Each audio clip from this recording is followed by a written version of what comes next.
Terima kasih Anda masih menyaksikan Political Show. Sejak bulan Juli hingga Oktober ini, citra Korps Bayangkara terpuruk. Mulai dari kasus pembunuhan Brigadir Yosua Huta Barat yang melibatkan mantan Kadipropam Ferry Sambo, tragedi Stadion Kanjuruhan yang menewaskan 133 orang akibat penggunaan gas air mata kedaluarsa, hingga terseretnya mantan Kapolda Sumbar Irjen Teddy Minahasa dalam kasus penjualan barang bukti narkoba. Ada apa dengan Korps Bayangkara yang sedang terseret pusaran prahara sampai Presiden Joko Widodo memanggil perwira tinggi Polri ke istana? Malam ini kita akan membahasnya dengan narasumber yang sudah hadir di studio. Ada yang pertama paling kanan, Irjen Purnawirawan Bekto Suprapto, mantan wakil Kabar Reskrim Polri. Betul ya Prof? Betul ya Pak Bekto ya? Oke. Ada Profesor Hermawan Sulistyo, Prof Kiki, penasihat ahli Kapolri. Selamat malam. Prof Kiki, selamat malam Pak Bekto. Selamat malam. Oke, ada juga Mas Didi Mukrianto, anggota Komisi 3 DPR RI. Selamat malam Mas Didi. Selamat malam Mbak Nana. Dan Mas Haris Azhar, pendiri Lokataru. Selamat malam. Malam. Mas Haris, terima kasih Bapak-Bapak sudah hadir pada malam hari ini. Dan saya ingin menyapa teman-teman yang sudah bergabung melalui sambungan Zoom. Ini adalah bentuk partisipasi publik. Dalam setiap episodenya Political Show, kita selalu mengundang teman-teman mahasiswa ataupun teman-teman milenials untuk bisa bergabung menyaksikan secara virtual diskusi kita dan nanti bisa menanyakan kepada para narasumber yang ada di studio ataupun bisa memberikan masukan dan juga memberikan pernyataan. Ada teman-teman dari Badan Eksekutif Mahasiswa Universitas Hasanuddin Makassar. Selamat malam teman-teman. Terima kasih sudah bergabung. Malam. Oke. Nanti bisa tanya-tanya ya. Kita milih satu orang. Bisa, nanti ada teman-teman yang bisa tanya, bisa saling menanggapi begitu ya. Langsung saja saya mau ke Prof Kiki terlebih dahulu. Prof Kiki, ini tadi saya sudah sampaikan ya dari hasil survei Indikator Politik Indonesia, kemudian Carta Politika, ada penurunan kepercayaan masyarakat terhadap Polri yang cukup tajam, itu sampai di angka 56%, Prof Kiki. Presiden Jokowi sampai memanggil 559 perwira tinggi Polri ke istana memberikan arahan, Presiden tampak sangat dongkol sekali. Apakah situasinya di Polri memang sudah segenting itu, Prof Kiki? Enggak juga. Oke.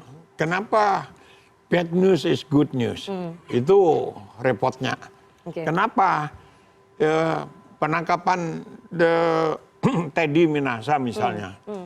Kenapa beritanya bukan, oh polisi hebat temannya sendiri aja ditangkap? Nah, kenapa beritanya itu, wah ada polisi brengsek main narkoba gitu? Kenapa bukan beritanya itu tidak, wah ini polisi ini hebat nih temannya ditangkap?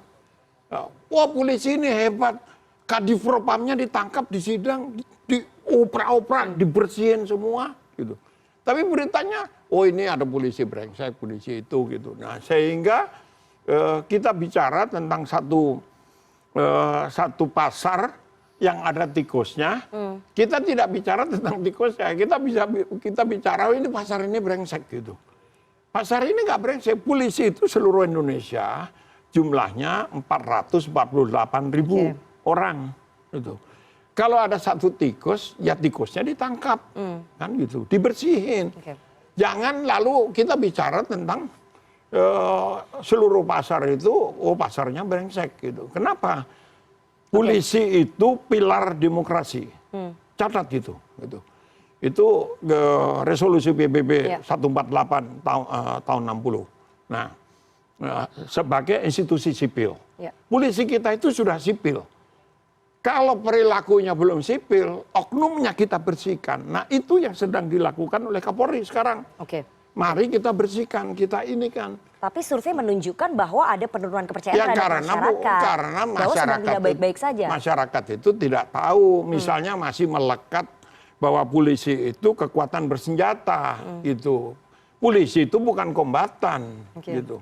Polisi sudah dipisahkan dari militer sehingga aturan-aturan yang berlaku itu sebagai ASN, aparatur sipil negara, bukan lagi kombatan. Nah ini masih melekat di image masyarakat, itu polisi itu kekuatan bersenjata, bukan. Polisi yang muncul adalah polisi penegak hukum, bukan polisi pelayan masyarakat gitu. Jadi menurut Prof Kiki sekarang ini situasinya di Polri baik-baik saja? Ya ada yang brengsek tidak baik-baik dalam pengertian sebagian dari mereka. Tapi yang terseret bintang 2 semua Prof. Bintang 2. Bintang 2, bintang 1. Ya kemarin di kasusnya Sambo ada hampir 100 polisi ikut serta terseret dalam pusaran kasus itu. 100 dari 450.000 orang ya itu pun juga sebetulnya ini kan tindakan kejahatan yang biasa, yang nembak kalau bukan jenderal, tidak di rumah jenderal, itu hanya kejadian biasa, dalam 1-2 hari bisa diselesaikan kok gitu. Ini yang menjadi perkara karena yang nembak itu polisi dan jenderal, bukan berarti lalu seluruh polisi kelakuannya seperti itu. Oke, jadi menurut gitu. Prof. Kiki ini kejadian biasa ya? Kita bantu memperbaiki, bukan dibelain, tidak, salah itu. Oke. Ya. Oke. Kita bantu supaya kita punya polisi yang baik. Ya, ya. Nah, jadi polisi yang baik yang apa? Yang servicing, yang memberi pelayanan. Bagian pelayanan keamanan ada memang penegakan hukum gitu. Tapi yang tidak dilihat dan kurang ditonjolkan dan kurang dipahami oleh publik adalah pelayanan masyarakat. Saya mikir, cobalah sekali-sekali polisi marah semua, demo lalu tidak bekerja, mogok kerja gitu. Jangan ada polisi selama, nggak usah 1 bulan, seminggu aja jangan ada polisi kerja. Baik. Semua tidur di rumah gitu. Terus kita lihat Indonesia jadi apa gitu. Ya. Supaya kita tahu bahwa kita membutuhkan polisi dan cara memperbaiki tidak seperti itu gitu. Kita perbaiki. Harus ada apresiasi bagi polisi yang baik, bagi polisi yang melayani, bagi polisi yang ini. Dan ke depan sebagai sebuah bangsa kita butuh itu gitu. Baik. Saya mau tanya ke Pak Bekto. Pak Bekto sebagai mantan purnawirawan Polri ya, Anda melihat kondisi Polri saat ini baik-baik saja sama seperti Prof. Kiki atau justru sebaliknya? You get me wrong ya. Jadi kenapa? Bukan, saya tidak bicara umum. Di setiap institusi, di setiap unit organisasi ada apapun, pasti ada orang-orang brengsek. Gitu. Jadi ini masih ada cobaannya good Polri cops, gitu ada maksudnya? bad cops. Yang saya bicara adalah good cops, ada good cops. Yang bad cops ini yang kita bersihkan dan itu yang sedang dilakukan oleh polisi sekarang. Gitu. Oke, silakan Pak Bekto. Anda melihat kondisi Polri saat ini seperti apa? Prihatin nggak sih Pak Bekto sebagai mantan purnawirawan Polri, kok sepertinya sedang masa pancaroba ini Polri, banyak sekali kejadian-kejadiannya? Ya, memang disesalkan ya. Kenapa ini harus terjadi? Yang seharusnya itu bisa tidak terjadi. Saya memandang Indonesia itu negara hukum. Ya, Indonesia ini negara hukum, bahwa semua orang kedudukannya sama di depan hukum. Tidak bisa dibedakan pangkatnya apa, jabatannya apa. Melanggar hukum, melanggar pidana, diproses. Ini yang berlaku sekarang, yang Mas Kiki sampaikan tadi. Seperti itu. Bahwa sekarang Polri itu membuktikan ini negara hukum. Meski polisi itu ada perilaku yang diyakini benar untuk melindungi temannya, ini melindunginya di mana? Diproses semua, sekarang sedang diuji di pengadilan. Ya, diuji di pengadilan. Yang banyak beredar di masyarakat itu kan rumors. Ya, yang banyak beredar itu kan opini-opini orang yang menghakimi.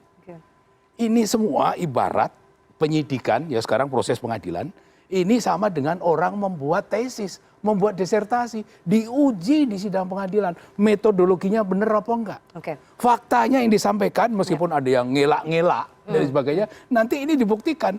Nanti beradu argumentasi antara jaksa dengan penasihat hukum, ya nanti ditanya oleh majelis hakim. Semua itu ya nanti akan disimpulkan, yang menentukan ya orang-orang itu bersalah atau tidak, itu majelis hakim. Tapi masyarakat semua sudah menghakimi. Jadi kembali kepada negara hukum, ya ini tidak benar. Dibuktikan sekarang bahwa hukum itu hanya tajam ke bawah, tumpul ke atas, itu tidak benar. Apapun kedudukannya, jabatannya, pangkatnya melanggar hukum, diproses. Itu sekarang yang saya melihatnya. Itu tadi argumentasinya Pak Bekto bahwa Polri menunjukkan semuanya diproses sama di mata hukum. Itu yang sedang ditunjukkan oleh Polri. Anda sebagai mitra kerja dari Polri sepakat bahwa Polri saat ini memang sedang berusaha membersihkan dirinya atau karena sudah ketahuan pada saat kasus Sambo sebagai kotak Pandora, makanya sekarang bersih-bersih, Mas Didi? Ya, yang harus kita pahami adalah bahwa institusi Polri ini diberikan mandat dan tugas oleh undang-undang untuk melakukan penugasan yang cukup besar begitu ya. Cukup besar itu terkait dengan bagaimana hadirnya ketertiban dan keamanan masyarakat, kemudian bagaimana juga polisi harus mampu menjadi pengayom dan juga melayani masyarakat, dan yang juga tidak kalah penting adalah melakukan penegakan hukum. Memang di dalam diskursus ini tentu citra polisi itu juga harus merepresentasikan sebuah sipil polis begitu ya. Polisi yang berwajah sipil yang kemudian hadir anggota polisi, hadir tata kelola polisi yang kemudian independen, transparan, akuntabel, selain kemudian hadir di tengah masyarakat dengan cara humanisnya, kemudian bisa merangkul masyarakat dengan baik. Nah, kejadian-kejadian belakangan ini tentu ini menjadi diskursus dan juga perhatian publik. Dan tentu kami juga menyesalkan dan prihatin terkait dengan beberapa peristiwa yang ada di belakangan ini. Tentu ini juga menimbulkan rasa ketidakpercayaan publik pasti. Survei membuktikan ya tadi. Pasti. Karena kenapa demikian? Karena masyarakat itu sangat berharap kepada polisi untuk bisa menjalankan tugas dan tanggung jawabnya ini, apalagi terkait dengan penegakan hukum. Memang persoalan di Indonesia ini kan luar biasa banyak, melibatkan masyarakat yang luar biasa banyak, yang saat ini masyarakat juga sudah menyadari tentang pentingnya hukum ini, sehingga persoalan-persoalan yang ditangani polisi yang sedemikian banyak ini juga tidak mudah.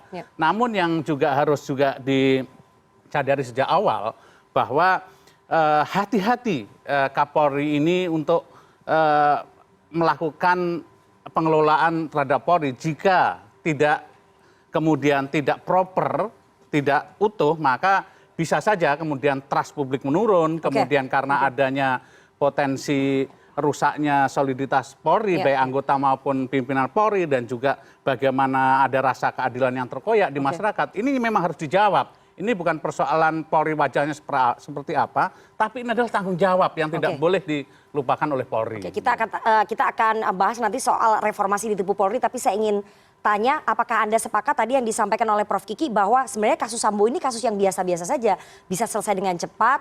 Anda sepakat nggak dengan itu tadi?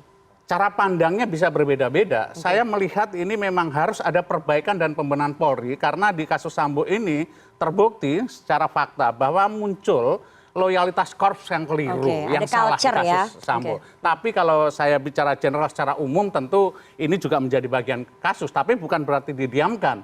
Ini harus segera diselesaikan sehingga jangan sampai kemudian terbangun kultur yang salah di Polri. Tidak ada lebri de corps, salah Anda. Loyalitas itu loyalitas individual. Lihat aja seluruh anggota di Propam. Berapa yang ikut dia? Enggak semua kok. Kalau loyalitas korps, seluruh anggota di Propam akan menopang. Membantu ini tidak. Banyak yang tidak terlibat, bahwa bahkan banyak yang menolak, yang banyak yang melawan. Kapolrinya sendiri tidak ada, ambil keputusan tegas. Buktinya diproses, dikasih 340. Ya, apapun yang terjadi, karena ini bahwa tugas lebri de tanggung corps jawab Polri ini itu menjadi di dalam besar, Prof. Jadi tidak boleh membenarkan sesuatu yang memang terjadi di dalam yang Polri. membenarkan? Nah, Nggak inilah ada yang pesan yang harus kita juga sampaikan kepada publik, sampaikan kepada Polri, bahwa memang Polri ini harus betul-betul lahir sebagai pengayom dan pelindung masyarakat. Gitu. Ini konteksnya ada di situ. Gitu. Kalau ada yang membenarkan, karena ditipu oleh skenario yang dipercaya. Dipercaya publik, dipercaya oleh sebagian polisi. Dan ini kan yang harus diselesaikan juga di polisi, nggak boleh dibiarkan juga. Saya mau ke Mas Haris. Mas Haris sebagai masyarakat sipil, Anda melihatnya dari luar ini seperti apa? Kalau ini kan dari sudut pandang Komisi 3, mitra kerjanya Polri, kemudian Prof. Kiki sebagai penasihat ahli Kapolri, Anda sebagai masyarakat sipil yang sering bersinggungan dengan Polri, ini puncak gunung es nggak sih? Dari banyak yang menyimpang begitu? Kalau dari pengalaman saya kerja advokasi, pendampingan hukum gitu ya, sebetulnya ini cuma yang muncul aja. Yang muncul di permukaan. Jadi apa namanya istilahnya puncak dari gunung es yang sebetulnya banyak. Saya 2 hari lalu lawyer di kantor saya bikin pelaporan, diganggu-ganggunya sama polisinya, bang ini isi nggak nih bang, gitu-gitu masih kayak gitu-gitu ya kan. Polres itu gimana tuh Prof? Enggak, itu Polres saja. Itu cuma pengantar aja, nggak usah dibahas yang gitu-gitu. Terlalu banyak. Terlalu banyak ya. Kalau lihat di komentarnya dinaikin di online, saya juga pasti banyak. Jadi yang saya mau bilang begini, yang diomongin sama Pak Bekto, sama Bang Kiki, itu kan pendekatan normatif. Tahun 60 PBB udah ngomong, tapi PBB kan juga sebenarnya dokumennya banyak yang menerima laporan soal penyiksaan oleh polisi. Itu juga banyak. Yang diomongin Pak Bekto juga betul. Nah kasus-kasus seperti Verdi Sambo, lalu Teddy Minahasa, kenapa dia ramai? Karena orang merasa selama ini nggak ada jenderal bintang 2 bisa sampai diproses. Iya. Itu satu. Banyak meaningnya. Yang kedua, menunjukkan bahwa kalau dia bisa dagang 5 kilo, meskipun ini masih diproses gitu ya, belum vonis. Sementara Verdi Sambo bisa dengan leluasa melakukan pembunuhan terhadap orang yang harusnya dia jaga, dia bina kan kayak gitu. Dan juga dia punya wewenang sebagai Divpropam, Kadif Propam. Nah, jadi ini sebetulnya simbol aja. Karena masyarakat di bawah itu punya banyak kegagalan, dikesampingkan. Justru mereka diserang oleh satu praktek penegakan hukum yang dilakukan oleh polisi yang tidak patut atau dipaksakan. Saya mau bilang, kita pernah riset ya soal pemidanaan yang dipaksakan. Saya mau bocorkan beberapa temuannya. Satu, ada yang secara material substansinya bukan peristiwa pidana. Ada lagi yang memang patut dianggap sebagai peristiwa pidana, tetapi pembuktian atau hukum pembuktiannya tidak memenuhi syarat. Banyak faktornya. Ada lagi yang memang peristiwanya peristiwa pidana, buktinya diproses bisa lah, tapi saya mau quote pendapatnya Prof. Jimli Asidik, yang dia bilang bahwa ya tetapi bisa dikesampingkan, bukan dianggap sebagai tidak harus dijadikan prioritas. Jadi sebetulnya ada banyak faktor di sana yang bisa kita menempatkan secara proporsional dan ditempuh secara profesional.